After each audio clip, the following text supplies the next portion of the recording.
ఆశలన్నీ చచ్చిపోయాక ఆకాశమంత ప్రేమ చూపినా వ్యర్థమే. ఆరోగ్యమంతా పోయాక ఆయుష్ మిగిలిన వ్యర్థమే. కష్టకాలం గడిచిపోయాక కనికరం చూపిన వ్యర్థమే. ఉన్నప్పుడు తెలియని విలువ కోల్పోయాక తెలుసుకున్న వ్యర్థమే మిత్రమా. చీకటి అయితే చంద్రుడు రాజు, తెల్లవారితే సూర్యుడు రాజు.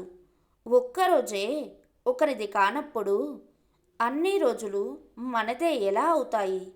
మనది కాని రోజు మౌనంగా ఉండాలి, మనదైన రోజు వినయంగా ఉండాలి.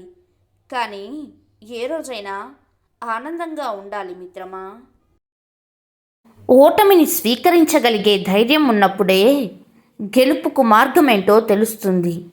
ఓటమిలో పాఠాలు నేర్చుకుంటూ ఒక్కొక్క అడుగు వేసుకుంటూ గమ్యం చేరుకోవడమే విజయం మిత్రమా. నీలో మంచి చెడు రెండూ ఉంచుకో. ఎప్పుడు ఏది అవసరమవుతుందో తెలియదు కనుక ఎవరికి ఏది ఇవ్వాలో అది ఇవ్వడం నేర్చుకో మిత్రమా. కర్మ ఎలా పనిచేస్తుందో తెలుసా? ఒక మామిడి చెట్టుకు చాలా కాయలు ఉన్నాయి. ఒక మనిషి కళ్ళు ఆ కాయను చూశాయి, కానీ కళ్ళు అక్కడి దాకా వెళ్ళి కొయ్యలేవు. అందుకని కాళ్ళు చెట్టు దాకా వెళ్ళాయి, కానీ కాళ్ళు ఆ కాయను కొయ్యలేవు. అందుకని చేతులు కోసాయి.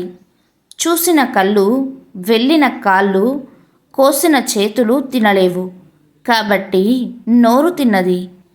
తోటమాలి చూసి వీపు మీద కొట్టాడు. కాయని నోరు తిన్నా దెబ్బలు మాత్రం వీపు తిన్నది. దెబ్బలు తినేసరికి కంట్లోంచి నీళ్లు వచ్చాయి. చివరకు ఏమైంది? చూసిన కళ్ళే ఏడ్చాయి. జీవితంలో కూడా అంతే. ఎవరి కర్మను వాళ్ళు అనుభవించాల్సిందే మిత్రం. ఏది శాశ్వతం? నీ వెనుక ఉన్న డబ్బా, నీ మొహానికి ఉన్న అందమా, నీతో ఉన్న అధికారమా? అసలు నువ్వే ఈ భూమి మీద శాశ్వతం కాదు.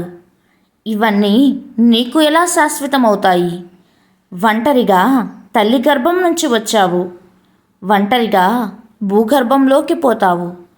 ఇదే శాశ్వతం.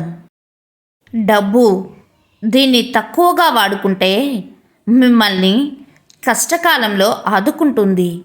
అదే విచ్చలవిడిగా వాడితే మీ జీవితంతోనే ఆడుకుంటుంది. ఖర్చు చేసేటప్పుడు ఆలోచించాలి మిత్రమా.